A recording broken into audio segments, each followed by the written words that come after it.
Yaya, ang apat na letra at isang salita na alam nating lahat. Lalo na ang ibig sabihin ng mga salitang ito. Pero kaakibat nito ay ang responsibilidad ng isang yaya na mas mabigat pa kaysa sa ating inaakala. Siya ay si Yaya Flora, na isang tubong manobo sa kabundukan ng Bukidnon. Bata pa lamang si Flor, ay pangarap niya na noon na makapagtapos ng pag-aaral at maging isang guro o kaya isang singer na kumakanta sa mga telebisyon at nakikipagkompetensya sa malalakihang patimpalak o kaya ay maging recording artist. Magaling kasi siyang kumanta. Kaso sa kahirapan ng buhay at sa dinami-rami pa naman nilang magkakapatid, ay hanggang grade 5 lamang ang inabot ni Yaya Flor. Hindi man lamang siya nakapagtapos ng pag-aaral. 14 kasi silang magkakapatid. Pambihira naman at tila pinaglihi ata ang mama niya sa baboy kung manganak ay 14 pa. Siya ang bunso sa 14 magkakapatid. Pinanganak siya ng ina sa edad na 40 years old at menopausal baby siya. Edad 13 ay grade 5 pa ang grade niya hanggang sa wala na talagang pera ang mga magulang niya at tumigil na lamang siya sa pag-aaral. Tumulong na lamang siya sa mga magulang sa pagsasaka sa bulubundukin nila.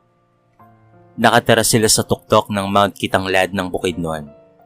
Ang buhay nila doon ay ang panggagapas ng mga tubo, pangingisda sa Pulangi River, o kaya ay namamasukan sa malalaking plantasyon ng pinyahan, sagingan, o kaya naman ay tubuhan. Ganoon na lamang kabuhay nila, hanggang sa sumapit na ang edad 18 ni Flor, nang mapagpasya niyang pumunta ng Maynila.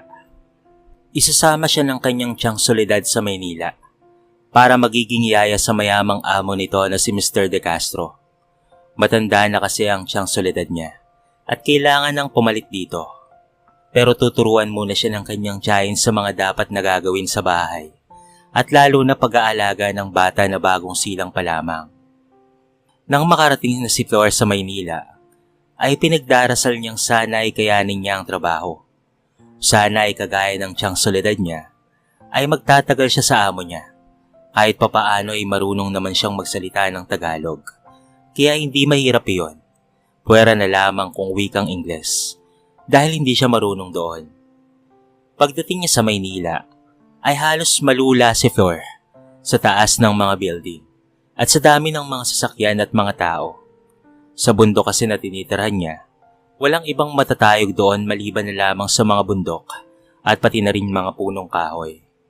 Berde ang laging nakikita niya at tila nahihilo na ata si Flor sa amoy ng magkahalong alikabok at amoy ng mga sasakyan. Pero mas lalo siyang nagulat nang dumating na sila sa bahay ng kanilang amo. Napakalaki ng bahay ni Mr. De Castro na tila isang mansyon. Maraming katulong, may hardinero at may driver din. Napakaraming sasakyan ang nakahilera sa garahe kaya hindi makapaniwala si Flor sa nakita niya. Lalo na noong dinala na siya ni tiyang Soledad niya sa kwarto nilang dalawa. Hala ka, Tiyang. Grabe ang laki naman ng kwarto natin. Mas malaki pa ata ito sa bahay namin sa Kitanglad. Napatawa na lamang si tiyang Soledad. Pambihira ka namang bata ka. Napakayaman ng amo natin. Kaya't huwag ka nang magtataka kung bakit napakalaki nitong bahay niya. Tiyang, mabait pa yung amo natin? Sigurado kang hindi yan buhaya, ha? Namimilog ang mga matang tanong ni Flor kay tiyang Soledad. Ay, ano ba kamong buhaya ang pinagsasasabi mo? Tao yung amo natin, Day. Hindi buhaya. Saka nasa ilog ang buhaya, oy. Nasa Pulanggi. Pinandilatan siya ni tiyang Soledad. Ang ibig kong sabihin, Tiyang, yun bang buhaya sa gobyerno na sinasabi nila minsan? Doon sa may Malacanang daw yun? O kaya minsan nasa Senado? O nasa Kongreso? Napakayaman raw kasi ng buhayang yan at maraming pera. Tinamaan si Flor ng lumipad na unan mula kay tiyang Soledad. Ano ka ba naman, Flor? Politiko ang buhayang tinutukoy mo.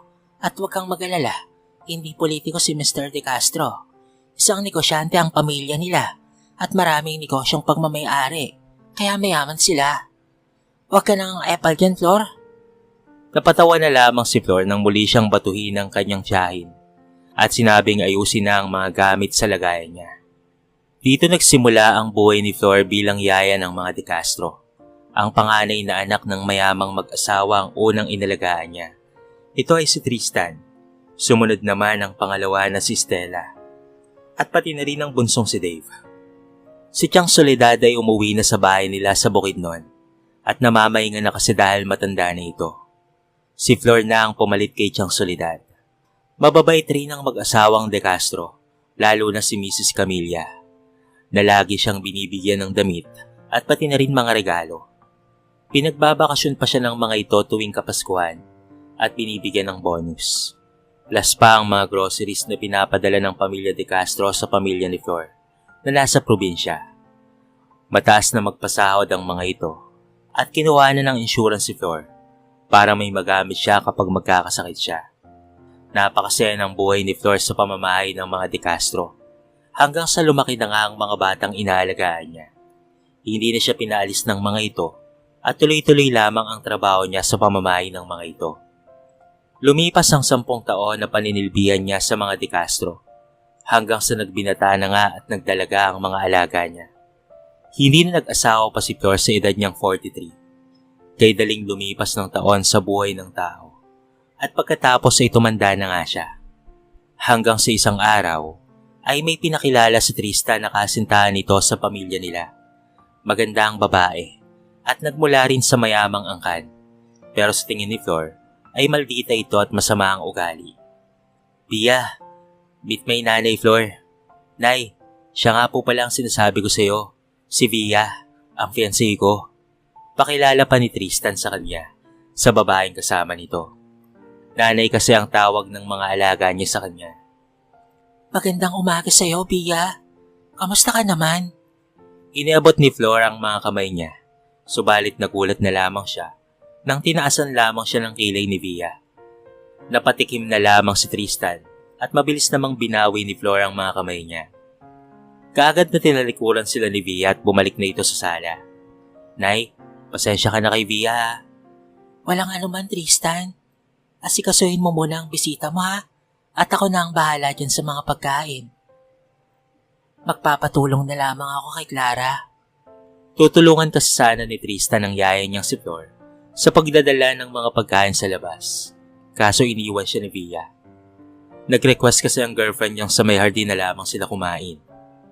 Bitbit ni Flor ang isang tray ng pagkain palabas ng bahay at dinala sa may hardin. Pagdating niya roon, ay napatras na lamang siya at sinenyasan si Clara na tumigil muna. Narinig niya kasing nagtatalo ang dalawa. Bia naman, syempre yaya ko yun. Si Nanay Flor ang nag-alaga sa akin mula nung bata pa ako. Pati kina Stella at Dave. Huwag mo namang bastusin. So sinasabi mong pinabastos ko yung yaya mo? You know what, Tristan? Hindi ko inaasahang dadalhin mo lang ako rito sa bahay nyo para ipakilala sa mga chimay nyo. Inis na wika ni Via. Via, parating na sila daddy at mommy. Kaya relax ka lang, okay? Ayokong makikita ka nila na ganyan.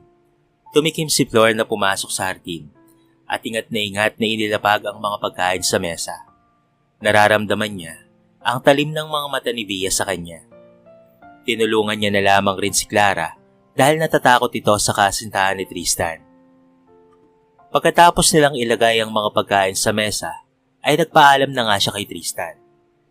Nay, sumabay ka na sa amin mamayang kumain ha. Parating na rin naman na sina mami at daddy eh. Pag-aaya sa kanya ni Tristan. Sige iho, akit na muna ako sa itaas at tatapusin ko lang ang ginagawa ko ron ha. Ayaw ni Flor na manatili sa hardin dahil nararamdaman niya ang mga matatalim na titig sa kanya ni Via. Kawawa naman ang alaga niya kapag si Via ang babaeng makasama nito habang buhay. Masama ang ugali ng babae at lagi itong nakasinghal kapag kinakausap si Tristan. Parang under ata ang alaga niya sa relasyon nila. Pero wala namang magawa roon si Flor dahil yaya lamang siya ni Tristan. Pinagdarasal niya na lamang na sana'y magising rin ang alaga niya balang araw. Napakabait kasi ng alaga niya para kay Via na mukhang tigre. Maya-maya pa ay dumating na nga ang dalawang amo niya na si Mr. and Mrs. De Castro. Nang tinawag siya ni Mrs. De Castro, kaya bumaba na lamang si Flor sa hardin. Galing kasi ito sa ibang bansa at tiyak na may pasalubong na naman siya mula sa mga ito. Nakita ni Flor na may mga dala ang mga ito na kinuha ng mga katulong na mga kasamahan niya at iniakyat sa taas ng bahay. Maligayang pagdating, ma'am at sir. Pagbati niya sa dalawa na ngayon ay malawak ang ngiti. Si Senyora De Castro ay maigpit na niyakap siya. Namiss kita, Flor. Kamusta? Pinapasakit na naman ba ni Dave ang ulo mo? At si Stella baka naglalakwatsa na naman. Kaya hindi ka makatulog kakahintay kung ano oras ang dating. Napatawa na lamang si Flor. Kapag wala kasi ang mga ito, ay siya ang nagiging mga magulang ng tatlo. Kahit narito ang mag-asawa, minsan sa kanya pa rin naglalambing ang mga anak nito, lalo na ang bunso nilang anak na si Dave. Naku ma'am, mababait ang mga yan. At hindi ako binibigyan ng sakit ng ulo. Nakangiting sagot niya sa amo, habang mula sa sulok ng mga mata, ay nakikita niya ang paniningkit ng mga mata ni Bia na hindi pinapansin ni Mrs. De Castro. O sige na Flor, kakain na tayo. Sumabay ka na sa amin ha. Ikaw Tristan ha, ba't hindi mo tinawag ang nanay mo nang makasabay ng kumain sa inyo kanina? Hindi nakasagot si Tristan at napayuko, kaya't minabuti na lamang ni Flor na siya na lamang ang magsalita. May tinatapos pa po kasi ako sa taas ma'am. Ipinagluto kita ng paborito mong biko, kaya hindi ako sumabay kina Tristan at Pia. Ay nako, ikaw talaga Flor. Hindi pwedeng magpapalipas ng gutom ha. Baka mamaya ay maiisip ni na Apo na pinapabayaan ka namin dito. Naku lagot talaga, mawawala na ng mahal na nanay ang mga anak ko. Natawa na lamang si Flor nang banggitin ni Mrs. De Castro ang kanyang ama na si Apo.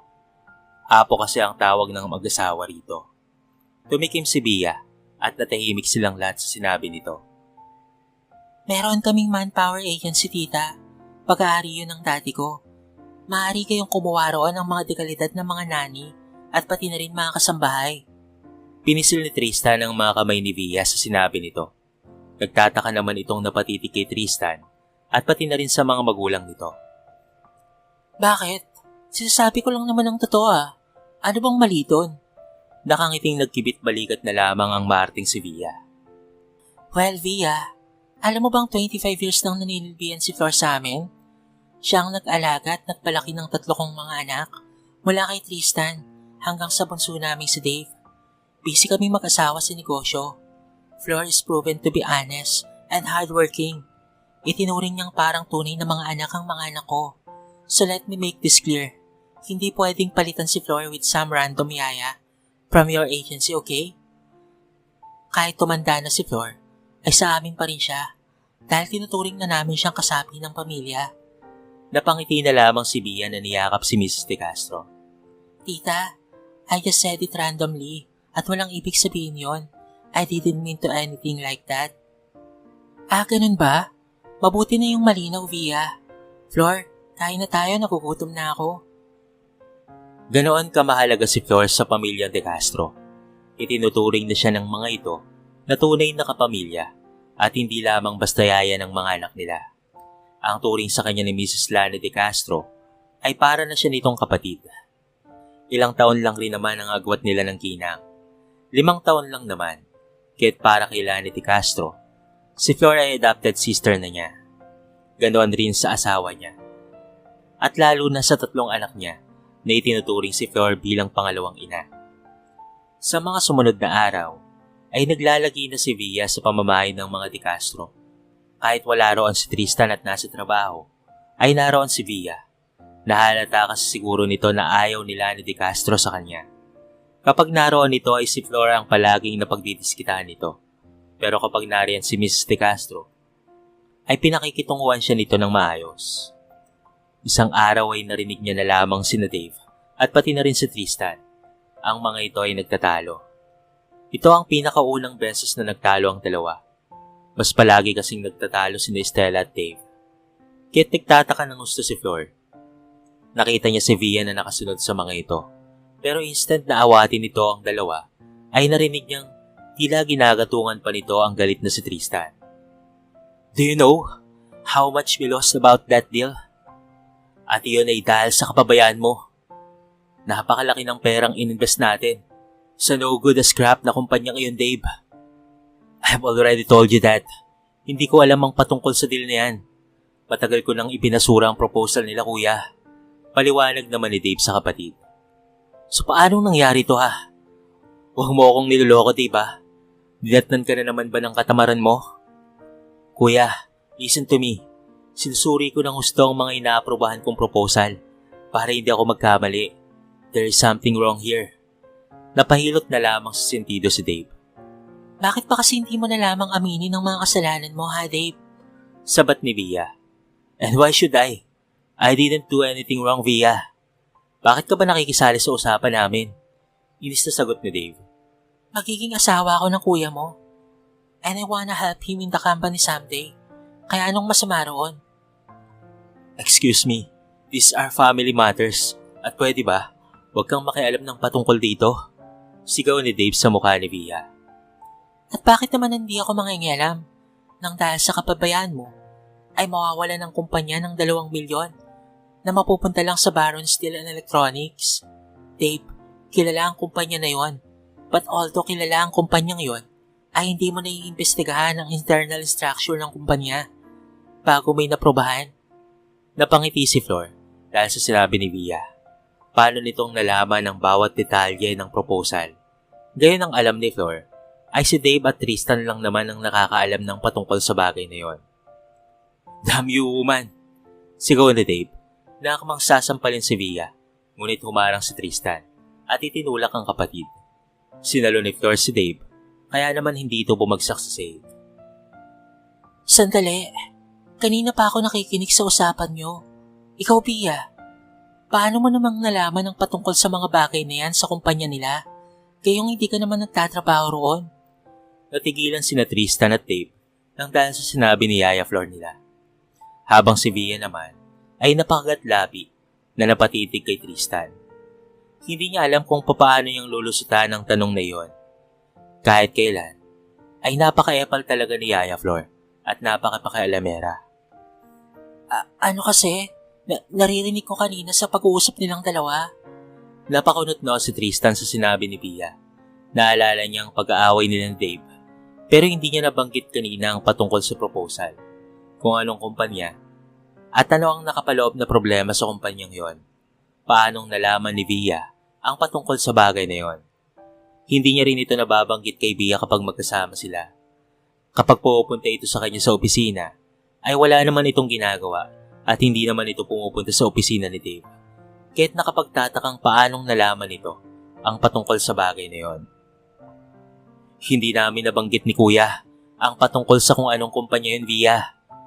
Sambit naman ni Dave habang naniningkit ang mga mata.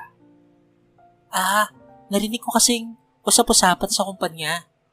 At lalong wala pang ibang nakakaalam nito kahit pa sa kumpanya dahil tanging kami lamang dalawa ni Kuya ang nakakaalam ng patungkol sa bagay na ito. Sabi ni Dave na namumula ang mukha sa galit. Siya kasi ang may kasalanan kung bakit naaprobahan ang proposal ng Baron Steels. Na nakita niya ang proposal na tinapon ni Dave kaya't pinulot niya ito. Nalaman niya mula sa tiyahin niyang katulong ng mga De Castro na pinagkukompetensya ng kanilang ama sina Tristan at Dave para sa posisyon ng presidency ng kumpanya. Nakita niyang maganda ang proposal na yon at iniisip niyang itinapon na yun ni Dave para masira si Tristan. Nais niyang si Tristan ang pumalit sa ama nito sa kumpanya para kapag mag-asawa na sila ay mapapasa kanila ni Tristan ang buong kumpanya ng mga De Castro. Kaya't hinintay niya na lamang na umalis si Dave at pinapasok niya sa opisina nito at ginamit niya ang seal ni Dave para ito ay pirmahan. Wala naman kasi siyang alam sa mga internal affairs ng kumpanyang Baron Steels. Ang tanging alam niya lang naman ay ang matunog na pangalan ng kumpanyang iyon. At nangunguna pagdating sa mga construction company sa bansa ang kumpanyang Baron Steels. Ang kanina pa natahimik na si Tristan ay napatitig sa kanya ng matalim. Hindi lang ito ang unang pagkakataon na nangayalam siya sa kumpanya ni Tristan. Nagalit sa kanya si Tristan noon at kamuntikan na silang maghiwalay kaya sinuyo niya ang binata. Paano na lamang kapag nalaman nito ang patungkol sa ginawa niya ulit? Han, wala talaga akong alam. Nakangiting wika niya kay Tristan. What did you do? Seryosong tanong ni Tristan na ikinaputla ng husto ni Via. Kundi dahil sa pagiging kontrabida talaga ni Yaya Flor sa buhay niya, ay hindi siya mabubuko. Kahit kailan, ay napaka-kontrabida ng yaya na ito. Katulong lang naman sa bahay ng mga De Castro. Kaya naman balak niyang kapag naikasal na sila ni Tristan, ay gagawa niya ng paraan na mapalayas ang babaeng ito sa pamamahay nila. Han, wala akong ginawa. Hoy babae, oras na malaman kong may kinalaman ka rito, ay hindi kita matatanggap bilang mapapangasawa ni kuya at sasabihin ko kay daddy ang mga ginagawa mo sa kumpanya. Wika ni Dave na nagmamadaling umalis. Anak, saan ka pupunta? Sinundan ni Flor si Dave na habang ito ay galit na galit, naratnan niya ito sa garahe at pinagsisisipa ang gulong ng sasakyan nito. Dave, anak. Nay, namumula ang mga mata ni Dave sa galit at naawa siya rito. Nakikita niya rin ang pagsisikap nito sa kumpanya ng ama. Maigpit na niyakap niya si Dave at pinakalma. Alam niyang babalik ito sa opisina kahit kumagabi na para maghanap ng ebidensya laban kay Via. Alam rin ni Flor na may ginawa si Via kaya dapat lang na malaman ito ni Tristan. Kahit wala siyang pinag-aralan kagaya ng mga batang inalagaan niya na puro mga profesional na ngayon, ay nababasa niya ang pagkatao ng isang kaharap. Sa tingin niya kay Via, ay may ginawa ito na kababalaghan sa kumpanya ng mga De Castro at mabigat rin ang loob niya kay Via. Hindi ito nararapat para kay Tristan na alaga niya. Kumalma ka anak ha. Mag-iingat ka sa pagmamaneho mo. Saka huwag kayong mag-away na magkapatid. Hindi mabuting nagkaaway kayo, lalo na kapag may problema. Mas mabuting pag-usapan nyo para magawa nyo ng paraan ang problema na yan. Napangiti na lamang si Dave na yumakap muli sa nanay Flor niya. Nanay kasi ang tawag niya rito, na hindi kagaya ni na Tristan at Estela, na yaya. Mahal na mahal niya ito. Salamat, Nay. May titignan lang ako sa kumpanya. Pagkatapos nga, ay umalis na ito. Napabuntong hininga na lamang si Flor na sinundan ng tanaw ang papalayong alaga niya. Noong mga bata pa ang mga ito, ay hindi nag-aaway ang mga ito. Lagi niyang pangaral sa mga ito na ang magkakapatid ay hindi dapat nag-aaway at nagbabangayan. Pagdating ng araw ng kagipitan at problema, tanging kapatid mo lamang ang iyong matatakbuhan. Nakakalungkot na nakikita niya ang mga itong nagtatalo ngayong matatanda na. Itinaon pa talaga na wala rito ang mag-asawang Lani at Frank dahil nasa lupain nila sa Batangas.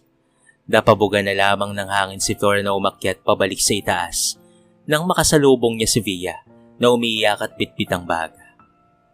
Ikaw, umalis ka sa ninaraanan ko. Huwag kang paharang-harang dyan. Namumula ang mga mata nito. Siguro ay pinalis ito ni Tristan. Tandaan mo matanda na hindi ako papayag na maghiwalay kami ni Tristan. Nang dahil sa katabilan ng tila mo, ay nagalit sa akin si Tristan.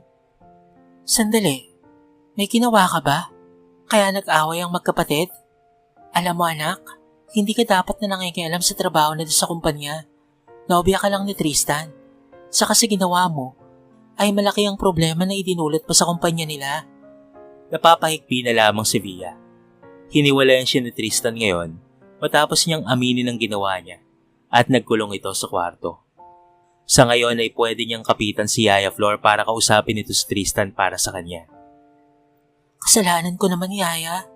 Kaso, naisip ko lang noon na sayang ang kontratang yon. Pinasa ko naman at maganda naman ang nakasaad sa proposal. Kaso hindi ko naman alam ang patungkol doon sa internal problems ng Baron Steel.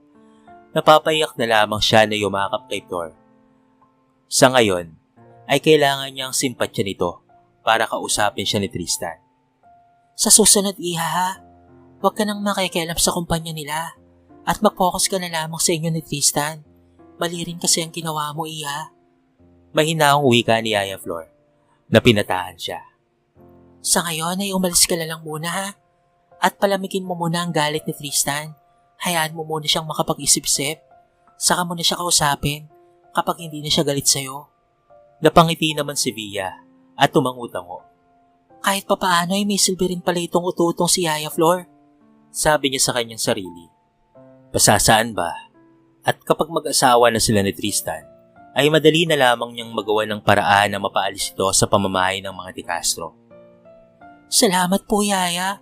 Sige po, aalis na lang po muna ako sa ngayon. Umiyak na wika ni Via habang inihatid pa ni Flor sa sakayan ng taxi. Maya-maya lang ay umuwi na si Dave na nagagalit sa Kuya Tristan niya. Galing ito sa kumpanya at na-confirm nito na may kinalaman nga si Via sa nangyari. Kinuha pala ni Via ang personal seal ni Dave para pirmahan ang proposal ng Baron Steel Corporation na siyang pinag-aawayan ng dalawang magkapatid. Kinumpronta ni Dave ang Kuya Tristan niya na ngayon ay nasa likod ng bahay at umiinom sa harapan ng swimming pool. Mabuti na lamang at kagad na humingi ng tawad si Tristan sa kapatid. Alam na kasi nito kanina pa na si Via ang may kasalanan ng lahat.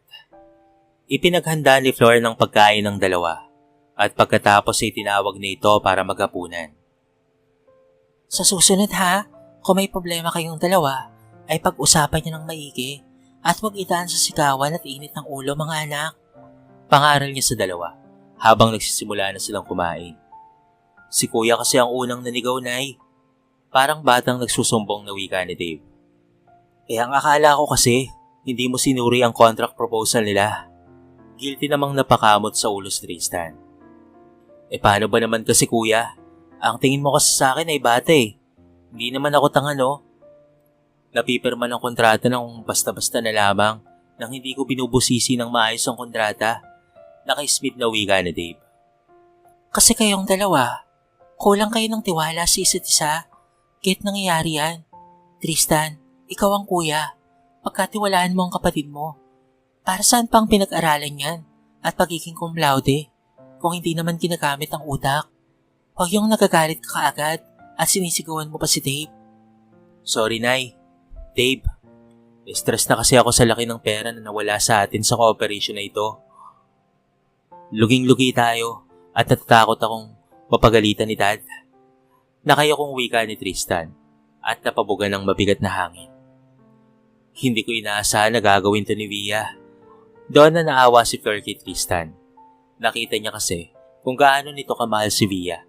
Kahit halata ang pangit na pag-uugali nito. Pero sinasabi na nga na ang puso ay hindi namimili ng mamahalin. At bulag ito pagdating sa pag-ibig. Anak, ang may papayo ko lang sa'yo Tristan ha. Napag-isipan mo ng mabuti ang patungkol sa inyong dalawa ni Via. Mga bata pa rin naman kayo at marami rin ang babae sa mundo Tristan. Piliin mo ang mabuti. Ang babaeng makakasama mo habang buhay. Payo ni Flor kay Tristan na halata ang lungkot sa mga mata. Maya-maya pa ay nilikpit na ni Flor ang pinagkainan nilang tatlo. Tumawag kasi si Stella na gagabihin sa pag-uwi dahil nagkayayaan sa mga kaibigan. Sinabihan niya itong huwag maglalasing dahil minsan ay sumasama ito sa mga kaibigan at minsan ang lalasing. Napangiti na lamang si Flor matapos dalhan ng prutas ang magkakapatid sa personal office ng kanilang ama. Nag-uusap na ang mga ito ng maayos at gumagawa ng hakbang kung papaano nilang mabawi ang malaking halaga na nawala sa kanila. Napapangiti na lamang si Flor sa plano ni Dave na imbes na i-terminate ang cooperation, ay tulungan na lamang nito ang Baron Steels sa mga internal problems ng kumpanya para magamit na maayos ng kumpanya ang pera na ibinabayad nila sa investment ng cooperation na kanilang ginawa. Sumang-ayon naman dito si Tristan. Hindi nagkakamali si Flor sa pagpapalaki ng mga batang ito. Lumaki ang mga ito sa pagpapahalaga niya na may mabuting pagkatao at hindi kagaya ng ibang mga negosyante at mayayaman. Salamat sa Diyos na mahabagin at naayos na rin nila ang kanilang problema. Usal ni Flor na umakyat na rin sa kwarto niya para ito ay magpahinga. Pero panay sulyap ni Flor sa orasan at sumilip sa bintana ng kwarto niya dahil hindi siya makatulog hanggang hindi pa dumarating si Stella.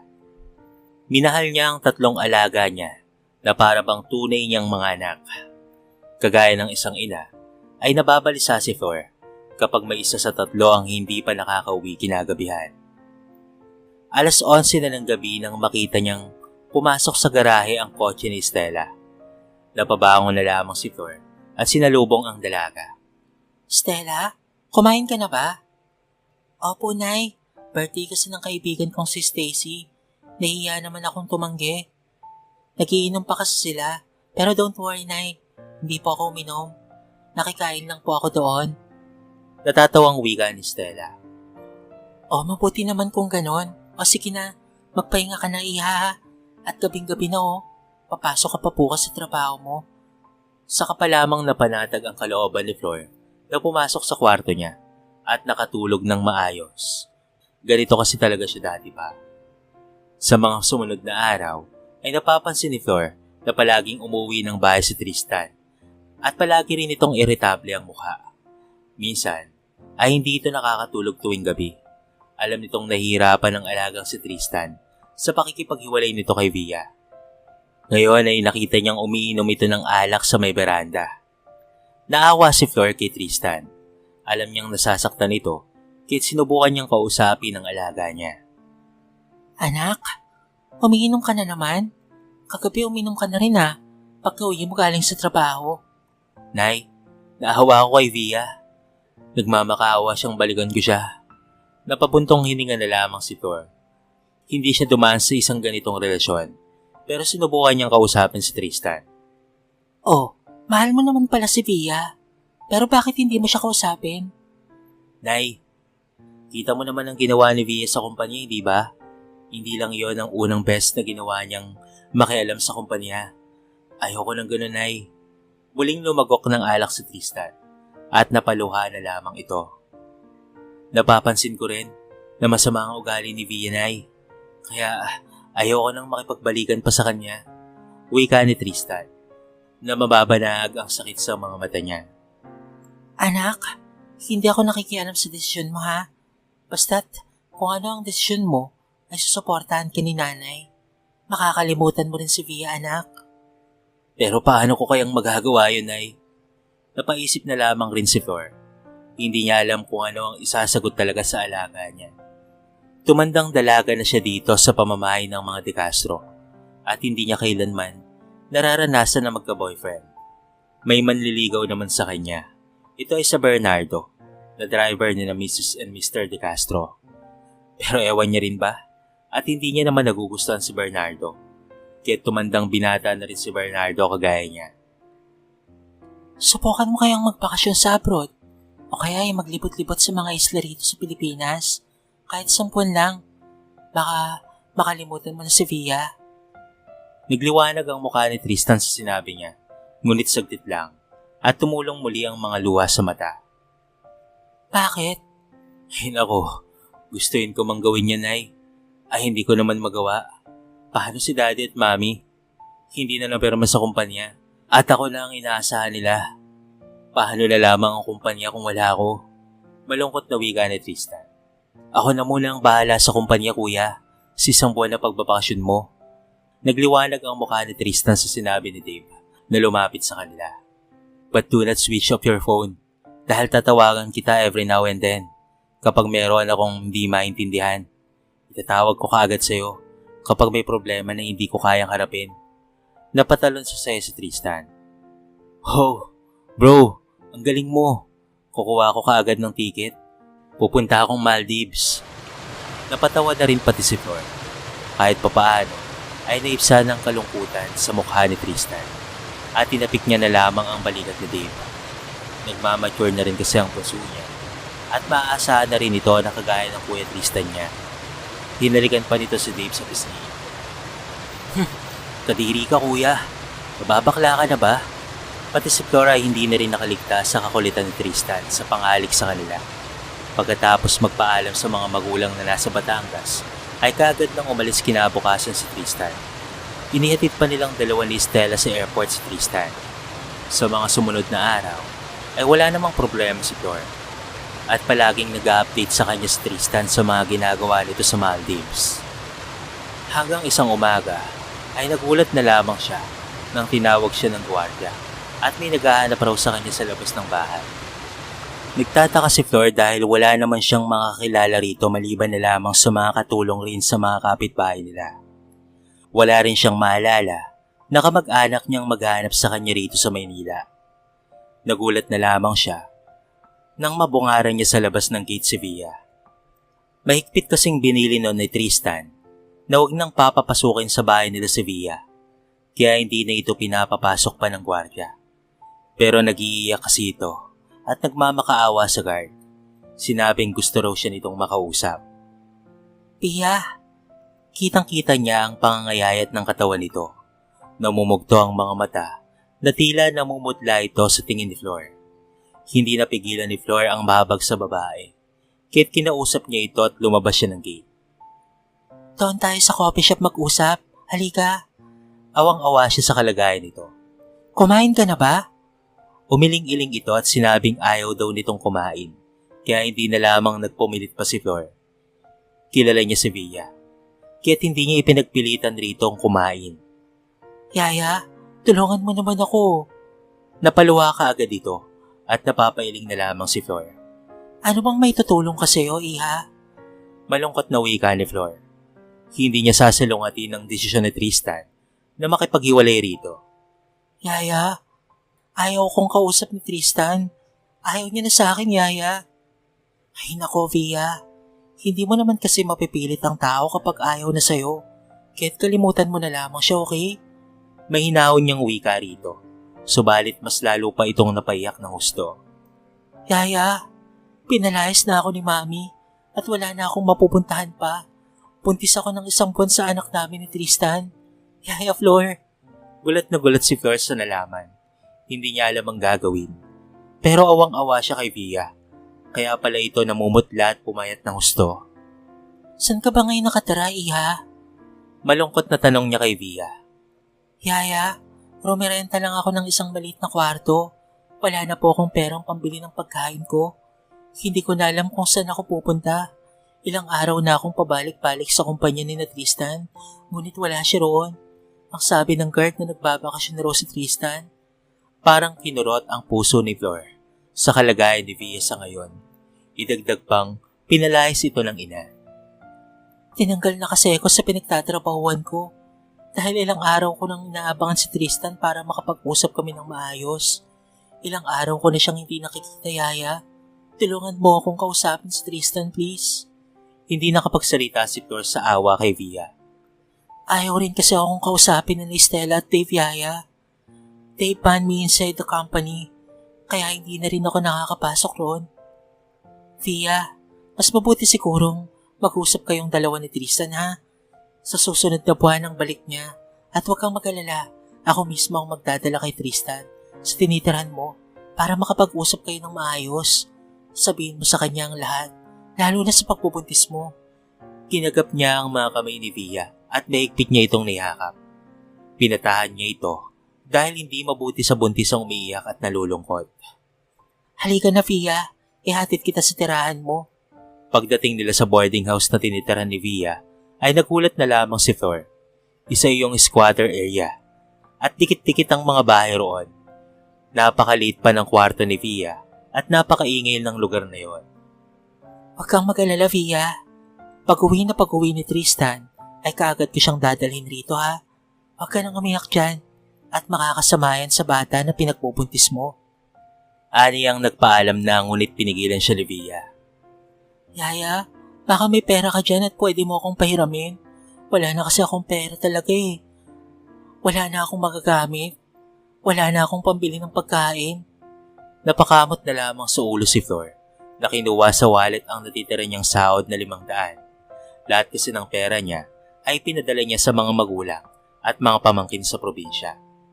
Yan na lamang ang natitirang pera ko pero huwag kang mag-alala, ha. Magka-cash advance ako kay Stella mamaya para mabigyan kita ng perang panggastos mo bago dumating si Tristan. Magtipid-tipid ka na lamang muna, Iha. Kagad na umuwi na nga sa malaking bahay ng mga De Castro si Yaya Flor na balisang balisa. Sobra siyang nag-aalala sa kalagayan ni Via. Hindi nakatulog kinagabihan si Flor.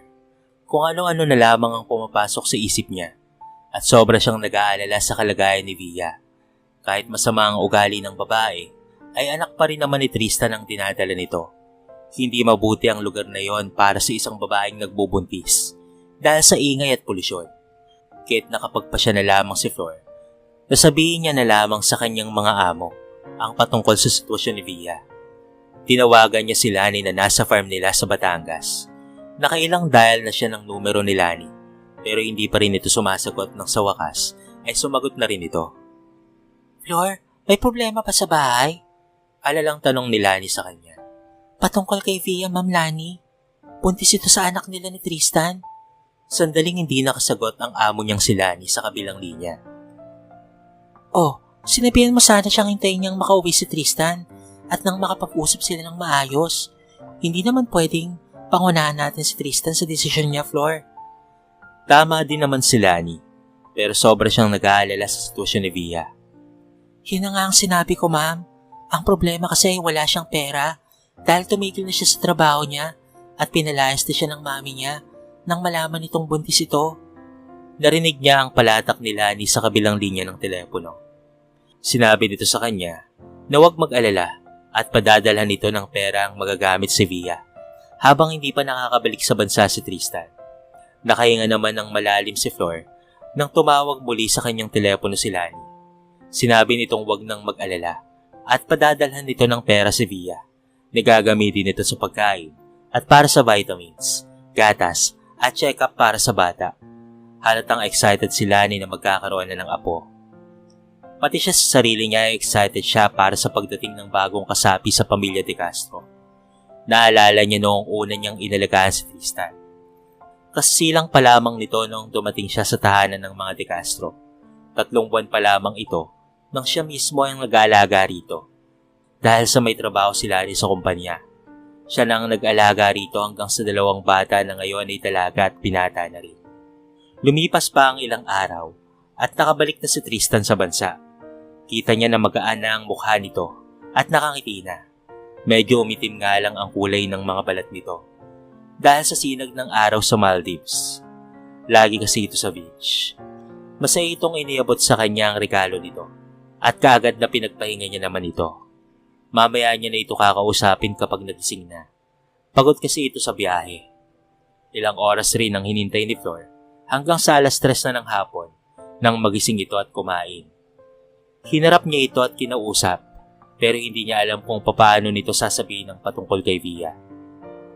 Anak, Tristan, samahan mo ako mamaya. May pupuntahan kasi akong kakilala ko. Kaagad naman itong tumango at sinabing pagkagaling nila sa kakilala niya ay mag-grocery sila. Nagulat ito nang makarating sila sa squatters area. Tumigil talaga sila sa harapan ng tinitira ni Via at kanina niya paka-text ang babae at sinabi ng dadaling niya rito si Tristan. Nay, sinong pupuntahan natin dito? Napalunok na lamang si Flor na hinawakan ng mga braso ni Tristan. Nasa harapan na sila ng pinto ng kwarto ni Via. Anak, may mga bagay na kailangan mong ayusin sa buhay mo. Huwag kang mag-alala kung ano man ang desisyon na gagawin mo, ay susuportahan ka namin. Lahat ng buong pamilya mo. Napakunot ang noo nito na nalilito sa sinabi niya. Kaagad nang bumukas ang pinto matapos kumatok si Flor at bumungad sa kanila ang yapis na katawan ni Via. Anong ibig sabihin nito, Nay? Tanong ni Tristan na hindi nakahuma. Itinulak niya ito papasok sa kwarto ni Via. Mag-usap kayo ng maigi, anak. Sabihin mo kay Tristan, Via, ang lahat-lahat. Isinara niya ang pinto at napaupo sa isang upuan na nasa labas. Pinili ni Tristan na siya ay magpatawad at tinanggap niyang muli sa buhay niya si Via. Habang si Via naman ay nangako na magbabago na ng ugali. Wala namang nagawa si Dave at Stella kung hindi ang tanggapin si Via sa buhay nila dahil sa kasapi na rin ito sa buhay ng kanilang kuya. Malaki-laki na rin naman kasi ang tiyan nito at inaalagaan na rin ito ni Flor. Dito na ito nakatira sa pamamahay ng mga De Castro. Napagkasunduan kasi ng 2 pamilya na saka na lamang magpapakasal sina Tristan at Via kapag nanganak na ito. Isang araw ay nagising na lamang si Via na uhaw na uhaw kaya't nagmamadali siyang bumangon at palingalingang kumuha ng malamig na tubig sa ref. Nag-iingat siya sa mga kilos niya dahil ayaw niyang magkasamaan na naman sila ni Tristan. Hindi pa niya masyadong nakoconvince ang lalaki. Simula noong nagkabalikan sila, ay nakaramdam na siya ng kakaiba rito. Hindi na kagaya ng dati si Tristan na masyado siyang mahal. Hindi na nga siya nito ginagalaw, kahit na magkatabi pa sila sa kama. Nirarason itong buntis siya, at saka na lamang kapag nanganak na siya. Naiirita rin siya sa yayang si Flor dahil ito ang palaging nagbabawal sa kanya na uminom na malamig na tubig. Marami pa siyang gustong gawin na laging binabara ni Flor. Miss na niyang uminom ng alak, kaso nga lang ay bawal din kasi pinagbubuntis niya. Pero kailangan niyang alagaan ang batang nasa sinapupunan niya. Ito na lamang kasi ang magiging ticket niya para sa pagyaman niya. Luging-lugi na kasi ang business ng pamilya nila. Inis na inis siya kay Yaya Flor, pati sa pagkain niya ay nakikialam ito. Pinuksan niya ang pinggan na nakahain sa mesa at naitirik na lamang ni Bia ang kanyang mga mata nang makitang gulay na naman ang nakahanda para sa almusal niya at gatas. Nakakainis talagang buhay na to. Gusto niya kasing kumain ng fried chicken, pero sabi ni Yaya Flor, nakakasama raw ang laging mamantikang pagkain sa buntis, kaya walang nagawa si Bia kung hindi ang kainin ng nakahain sa mesa. Kahit tila pakiramdam niya ay nasusuka na siya sa lasa ng gulay. Mamaya ay tataka siya at sasabihing pupuntahan niya sa opisina si Tristan, pero dadaan siya sa isang chicken restaurant para masatisfy ang cravings niya. Kapag naikasal na sila ni Tristan, ay palalayasin niya talaga itong si Yaya Flor.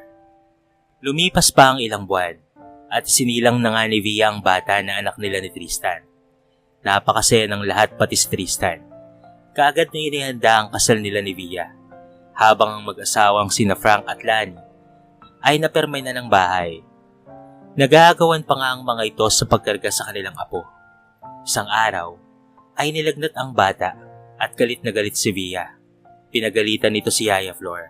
May sipon rin ang bata at kaagad na dinala nila ang bata sa ospital. Kapag may nangyaring masama sa anak ko, ay mananagot ka sa akin. Banta sa kanya ni Via na isinakay na sa sasakyan ng bata. Wala kasi ang mag-asawang De Castro noon sa pamamahay nila dahil dumalo sa wedding anniversary ng kakilala nila, habang si Tristan ay nasa opisina at pati na rin si Dave. Silang dalawa lamang ang naroon sa bahay. Napapailing na lamang si Flor at lumabas na naman ang masamang ugali ni Via, pero hindi niya inalintana ang mga sinabi nito. Nag-alala siya sa kalagayan ng bata na si Baby Uno. Hindi kasi nakikinig sa kanya si Via na sinabihan niyang huwag lumabas ng bahay kapag umaambon para hindi magkasakit ang bata. Napapansin niyang itong mga huling araw ay panay ang alis nito ng bahay at hapon na kung umuwi. Walang alam dito si Tristan na iniiwan lamang nito sa kanya si Baby Uno. May sipon kasi si Via dahil noong nakaraang araw ay umuwi itong nabasa ng ulan at lasing na lasing. Saka pa lamang makakadedi si Baby Uno kapag dumating na si Via. Kapag wala ito ay pinagtitimpla na lamang ito ni Flor ng formula na gatas. Napaka-irresponsableng ina ni Via at yun ang nakikita ni Flor. Kapag nariyan ng mag-asawang Frank at Lani, ay extra careful ito sa pag-aalaga sa bata. Pero kapag wala naman ang mga ito, ay wala itong pakialam sa anak at panay lamang ang mga mata nito sa cellphone na para bang laging may importanteng kachat. Pagdating niya sa ospital, ay nagulat na lamang siya nang makita ang isang lalaking kahaligan ni Via. Parang ipinako sa kinatatayuan si Flor. Nang makabawi sa nakita, ay kaagad siyang nagtago sa gilid ng pinto at napausal ng dasal. Pinagtatak sila ni Via ang alaga niya. Via, kapag may nangyaring masama sa anak natin, ay mapapatay ko talaga yung balugang yaya na yan. Aba, tilahit pa ako. Ako pa ang pinagpipintang may kasalanan. Nagpupuyos ang kalooban ni Flor na nasa likod ng pintuan. Sige na Derek, umalis ka na. Baka maratnan ka pa nito ni Tristan. Itinulak na nito ang lalaki papalabas ng room. Basta, kailangang ayusin mo to, Bia. Anak ko si Uno. At kapag hindi lang sa kayamanan ng mga De Castro, ay hindi ako papayag na ipaangkin kay Tristan ang anak natin. Nanggigil naman ng sobra si Flor. Ang sarap sa bunutan ng babaeng ito na napakataksil.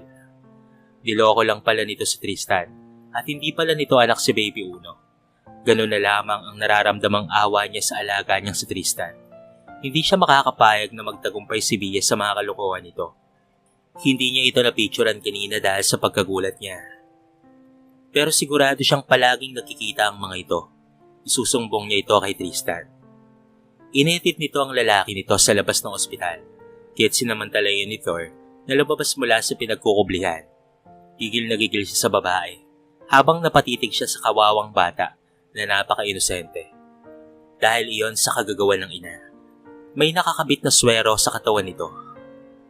Pati na rin oxygen dahil nahihirapan itong huminga. Napakaliit pa ng bata pero nadadamay ito sa katigasan ng ulo sa ina nito. Ito ang naghihirap sa mga masasamang bagay na pinagagagawa ni Via. Hindi niya alam kung anong mararamdaman ni Tristan kapag nalaman itong hindi nito anak si Baby Uno. Mahal na mahal pa naman ito ang bata. Ayaw niyang makialam sa buhay ng mga ito, pero hindi maatim ng konsensya ni Flor na hindi sabihin kay Tristan ng lahat. May mukha ka pang magpakita sa aking baluga ka? Kayumanggi kasi ang kulay ng balat niya at kulot ang buhok ni Flor dahil sa tribo nilang Manobo. Pero ngayon lamang siya nakakarinig ng hayagang pang-iinsulto sa pagkatao niya. Sa harap pa ng babaeng walang kwenta. Matapos mong pabayaan ang anak ko? Alam mo mismo sa sarili mong hindi ko pinabayaan ang anak mo. Kung may pabaya sa atin, ay ikaw yon. Mahinaong wika ni Flor kahit inis na siya sa babaeng kaharap. Kumukulo ang dugo niya sa babaeng ito pero pinipigil niya ang sarili dahil wala naman siya sa lugar para pagalitan ito. Aba, sinasagot mo na talaga ako ha?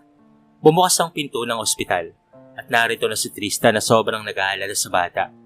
Kinausap kaagad nito ang doktor at hindi pinansin si Via na umiiyak ngayon. Siya pa ang pinagbibintangan nitong pinabayaan ng bata. Hindi lamang nagsasalita pa si Flor. Kilala niya ang alaga at kilala nito ang pagkatao ni Flor. Kaya alam ni Flor na hindi basta-bastang maniniwala sa isang kasinungalingan si Tristan.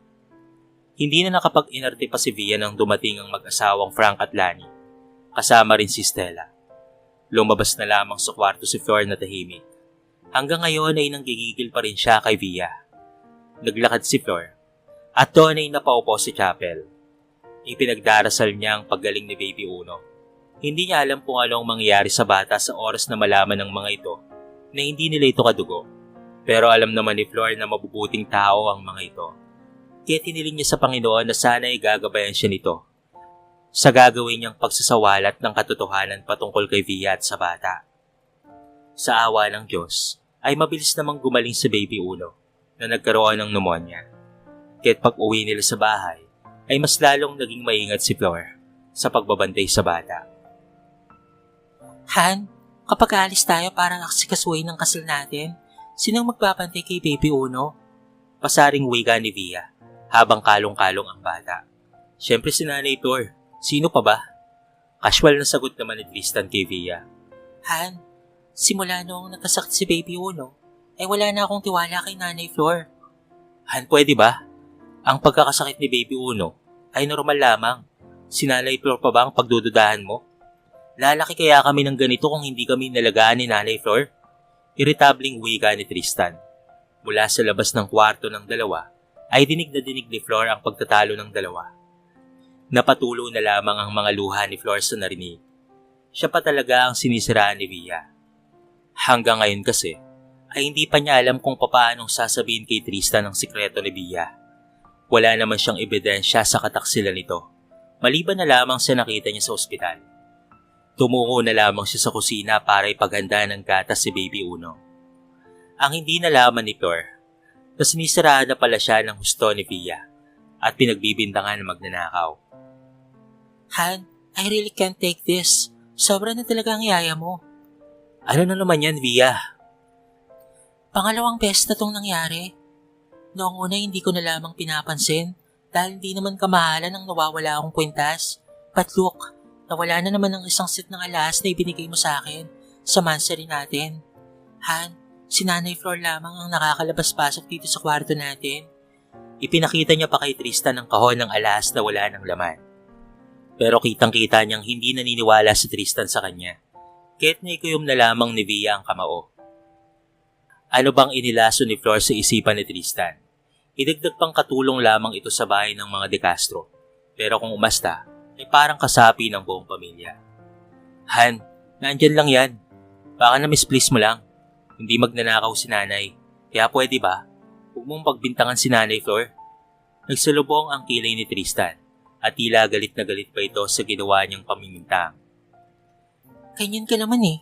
Hindi ka naniniwala sa akin. Palibasa kasi ay mas pinagkakatiwalaan mo yung si Yaya Flor kaysa sa akin. Ano ba, Via? Alis pa ba tayo mag-aaway? Hindi na lamang nagsalita pa si Via. Pero mamaya sa harapan ng pamilya De Castro, pag uwi niya, ay pagpipintangan niya si Flor at ipapahiya niya ito sa harapan ng buong pamilya. Lalo na sa mga bisita nila mamaya na pamilya niya. Para may kakampi siya. Pupunta kasi mamaya rito ang mami at daddy niya at ang kapatid na babae niya. Kumanda ka sa akin mamaya. Inis na wika ni Via na nagsuot ng sandals. Nagdadabog siyang sumunod kay Tristan. Nakalong-kalong si Baby Uno na tulog. Nay, iiwan na muna namin ni Via si Baby Uno dito ha. May aasikasuhin muna kami. Pagkaalis ng dalawa, ay kaagad na dinala niya ang bata sa hardin. Gising na rin kasi ito. Napaka-inosente ng bata at naaawa siya rito sa maaaring mangyari dito. Pasensya na baby ha. Pero kailangan na malaman ng daddy mo ang pinagagagawa ng mami mo. Kailangan malaman ng daddy mo ang pagluloko ng mami mo sa kanya. Pulong niya sa bata. Kung sakaling maghiwalay sina Tristan at Via, ay si Baby Uno ang kawawa. Pero sana hindi magalit si Tristan sa bata. Pinagplanuhan na kasi ni Flor kung paanong sasabihin kay Tristan ang lahat. Kung hindi maniniwala sa kanya si Tristan, ay bahala na lamang. Ihahanda niya na lamang ang kanyang sarili sa pag-alis niya rito sa pamamahay ng mga De Castro. Sa loob ng 25 taon na paninilbihan niya sa mga ito, ay talaga namang napakasaya niya. Napakabait kasi ng mga ito sa kanya. Kinahapunan, ay umuwi na nga sina Tristan at Via. Kasama ng mga ito ang pamilya ni Via. May gagawin kasing family gatherings ngayon sa mga De Castro, kasama ang pamilya nila Via, na itinuturing ng mga De Castro na bahagi na ng kanilang pamilya. Malungkot na nakatanaw sa malayo si Flor nang biglang sumulpot si Dave sa likuran niya. Surprise, nanay! Halos mapatalon si Flor sa kaba nang biglang sumigaw mula sa likuran niya si Dave na may daladala sa mga kamay na maliit na box. Ikaw talagang damuho ka. Tutubuan ako sa'yo ng mga tigyawat eh. Napatawa na lamang ito at nag-enjoy sa ginawang panggulat sa kanya. Regalo ko yun sa'yo, Nay. Salamat anak ha. Pero bakit may regalo ko? Takang tanong niya. Hindi naman niya birthday ngayon. Kasi I made a big investment at the company today at masayang-masaya si Kuya Tristan at Daddy. Niyakap ni Flor si Dave at pagkatapos ay inalikan ng ulo. Ang galing talaga ng bunso namin. Masaya itong naglambitin sa braso niya nang marinig nilang sumigaw mula sa itaas si Via. Kaya't alalang-alalang umakit si Tristan. Nakasunod naman dito ang kapatid ni Via at si Lani. Habang sila Dave ay nagkatinginan, ibinulsa niya ang ibinigay ni Dave na kahon. Mamaya niya na lamang titignan kung ano ang laman nito. Anong nangyari ha, Via? Han, look, I really can't take this anymore. Wala na ang lahat ng alahas ko. See, nilimas na ang kahon. Wala na ang laman ng jewelry box ni Via. Kanina kasi, pag alis nila, ay may mga laman pa ito. Hanapin mo na lang dyan at baka nariyan lang yan. Han, may kumuha at sigurado akong si Yaya Flor ang kumuha ng mga alahas ko. Via, you can say that to Flor. Matagal na sa amin si Flor, pero kahit kailan ay hindi ito nagnakaw ng kahit na anong bagay. Wika naman ni Lani. Nakaagad namang dinipensahan si Flor. Pero totoo naman ang sinasabi niya na hindi kailanman nagnakaw si Flor sa kanila. Kasi kung ganoon ito, ay hindi sana ito nagtagal sa kanila. Pia, baka naman nandyan lang yan. Sabat naman ang kapatid niyang babae na maarte rin. Wala nga, hindi ba? Inis na lumabas si Bia sa kwarto at bumaba sa sala. Nakita niya si Yaya Flor at katabi nito si Dave na nakalambitin sa braso ng babaeng baluga. Searcher, Pilar. Utos niya sa tiyahin niyang katulong ng mga De Castro. Anong problema mo, Pia? Nagulat na tanong ni Flor. Na umatras na lamang nang lumapit sa kanya ang kasamang si Pilar. Bia, stop it! Mahanang Pilar, huwag mong gawin yan. Galit na wika ni Tristan. Kung ayaw mo, edi ako na. Hinablot niya ang hawak na apron ni Yaya Flor. At doon nahulog ang 2 kwintas na nasa loob ng malaking bulsa ng apron. Napasinghap ang mga naroon habang si Flor naman ay gulat na gulat rin. See? Ito na lang ang natara sa mga alahas ko at nagdududa akong kinuha ng babaeng baluga na to. Siya lang naman sa lahat ng mga katulong ang labas-pasok sa kwarto namin ni Tristan dahil siyang nag-aalaga kay Baby Uno. Hiyaw ni Bia habang hindi naman nakahuma si Flor sa nangyari. Hindi niya ito inaasahan at wala siyang kaalam-alam sa mga nangyari kung papaanong napunta sa apron niya ang mga alahas ni Bia. Nang may nakapa si Bia sa bulsa ni Flor, kaya kaagad niya itong kinuha at lumantad sa harapan niya ang isang jewelry box at nang binuksan niya ito, isang kwintas na may white gold ang bumungad sa kanya. See? Heto pa oh. Magnanakaw talaga ang babaeng ito. Bagong-bago pa to. Kakabili ko lang nito at tinako kaagad. Napabunghalit ng tawa si Dave sa sinabi ni Bia at nang matapos tumawa ay nagsalubong ang mga kilay ni Dave. Are you sure? Nasa'yo din yan? Sandaling natahimik si Bia sa sinabi ni Dave. Ako ang nagbigay niyan kay Nanay Flor. Just right now. Ito ang resibo. Napakasinungaling mo. Isa pa, wag na wag mong pagbibintangan si Nanay Flor dahil hindi siya magnanakaw. Galit na wika ni Dave na inilayo ang hindi pa rin makagalaw na yaya niya. Bia, pwede ba? Stop the fuss. Hindi yan gagawin ni Nanay. At hindi si Nanay Flor ang magnanakaw rito.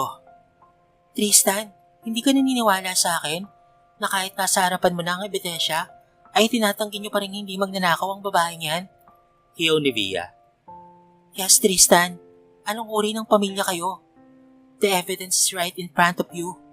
But yet, mas pinapanigan niyo pa rin ang katulong kaysa sa anak ko. Bia, are you being bullied in this house? Galit na wika ng mami ni Bia. Mare, huminahon kayo. This was all misunderstanding.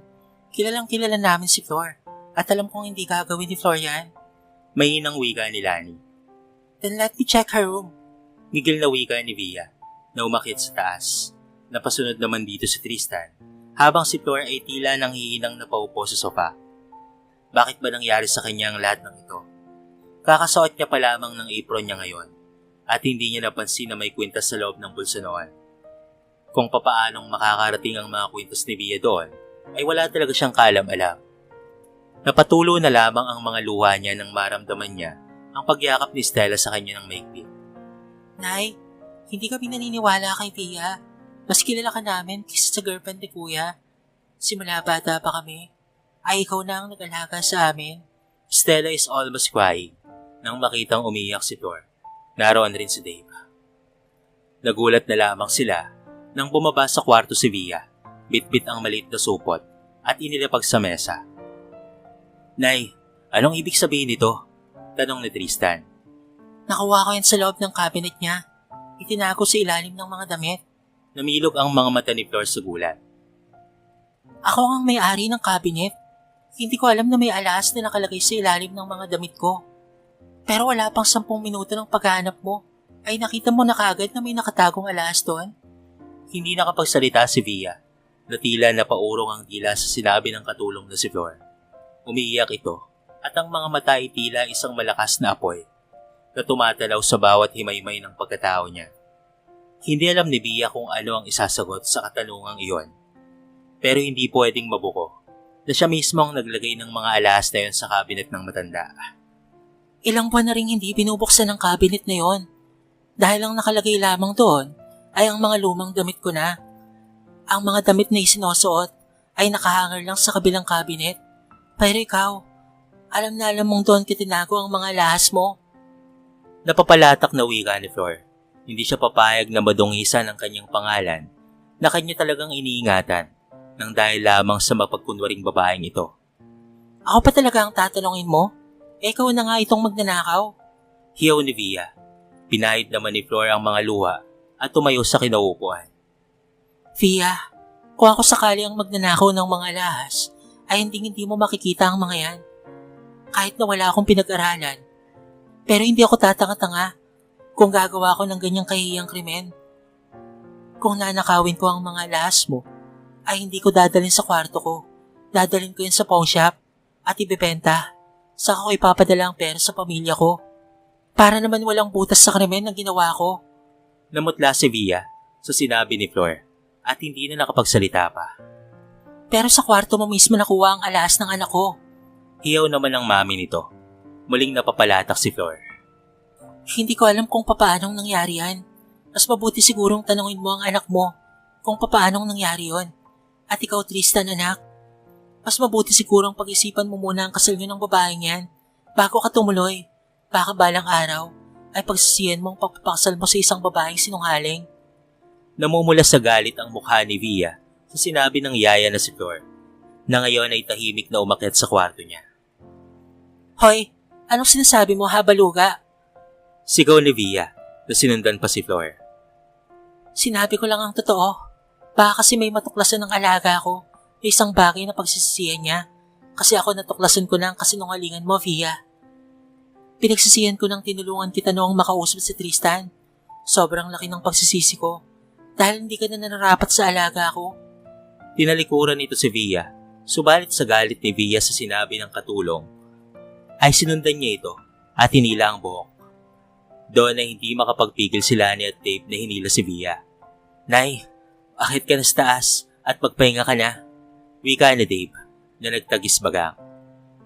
Via, kung magnanakaw si Flor, ay hindi siya tatagal sa pamilya namin ng 25 years. Ni Singkong Kuseng ay hindi nagnakaw si Flor sa amin sa loob ng lumipas na mga taon na yon. Hindi pagpapalit ni Flor ang 25 taon na yan.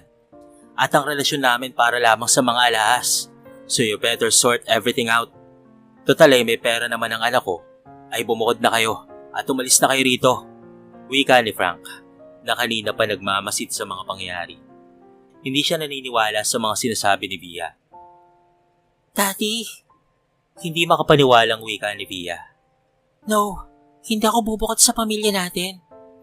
Hindi pa naman tayo nakikasal, Via. Sumama ka na lamang muna sa mga magulang mo. At patungkol sa kasal, ipopospone na lamang muna natin yon. Tama si Nanay Flor. Dapat ko muna itong pag-isipang maigi. What? Tristan, for that mate, ay gagawin mo sa akin to? Naiiyak na wika ni Via. Listen, Via. Nanay Flor is not just a maid. She's our family member. Si Yaya ang tumayong pangalawang ina namin, next to Ma'am Lani. Pero kung hindi mo matatanggap si Yaya, so mas mabuti pa sigurong pag-isipan muna natin ang kasal na ito. And how about Baby Uno? Hindi problema yan. Dahil hindi ko naman ipapadala sa'yo si Baby Uno. Ako ang ama ng bata, kaya ikaw na lamang ang aalis dito sa bahay. Dito lang sa bahay ang anak ko. Dahil hindi mo naman maalagaan ng maayos ang anak natin. I know everything you did. Kapag wala ako sa bahay, mabuti na lamang narito si Nanay Flor para alagaan ang anak ko. Pagkasabi noon ni Tristan, ay kinuha nito ang bata mula sa ama ni Via at umakyat na sa taas. Napaiyak na lamang si Via sa sama ng loob sa ginawa ni Tristan sa kanya. Hindi rin siya makapaniwalang mas pinapanigan ng Bong de Castro ang katulong na si Flor kaysa sa kanya na asawa ni Tristan. Hindi na rin siya makakapaniwalang mapapahiya si Yaya Flor. Ang nangyari tuloy ay siya ang napalaya sa mansyon ng mga de Castro instead of the nanny ni si Flor. Habang nasa loob na sila ng sasakyan ng mga magulang niya, ay pinagbuntanan siya ng sisi ng kanyang ama at ina. Alam ng mga ito na pinagbintangan niya lamang ang katulong, kahit napagalitan siya ng gusto. Lalong-lalo na, binalak sana ng ama niya na humingi ng tulong kay Tristan. Patungkol sa kumpanya nilang Palugina, napornada ang mga plano ng kanyang ama nang dahil mismo sa katanghahan ng pinagagagawa niya. Habang si Flor ay tuluyang bumuhos ang mga luha nang pumasok na sa kwarto niya ang mag-asawang Frank at Lani, kasama rin sina Dave at pati na rin si Stella. Sinasabi ng mga ito na naniniwala ang mga ito sa kanya. Habang yakap-yakap siya ng pamilya de Castro, ay nakita niya ang ulo ni Tristan na sumilip sa kwarto niya.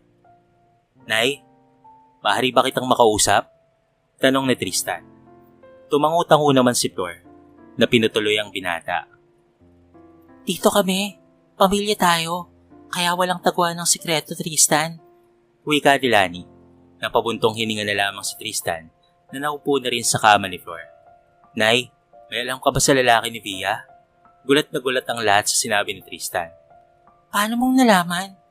Tanong naman ni Flor sa kanyang alaga. Wala pa siyang sinabi ng patungkol sa bagay na yon.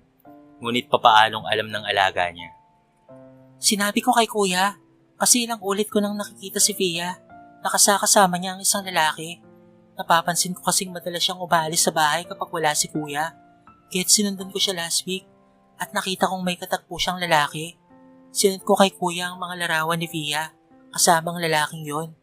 Wika ni Stella. Kung ganon ay wala palang dahilan para itago niya pa kay Tristan ang lahat ng bagay na nalaman niya.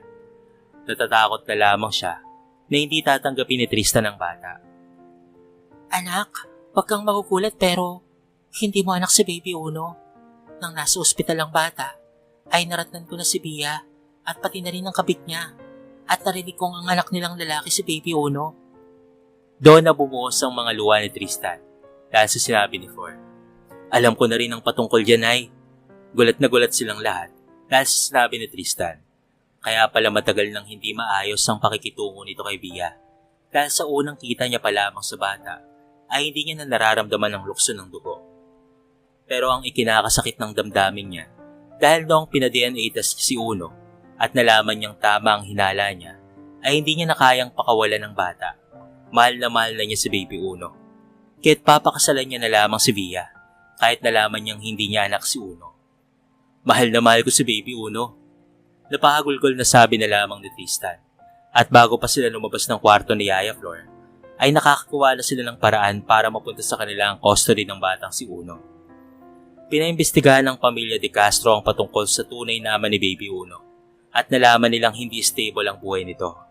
Wala itong maayos na trabaho, kaya't nagsampa sila ng claim of custody sa bata. Dahil sa birth certificate ni Uno, ay si Tristan ang legal na ama nito. Tuluyan ang naghiwalay sina Tristan at Via. Pumupunta na lamang ito sa bahay ng mga de Castro para dalawin si Baby Uno.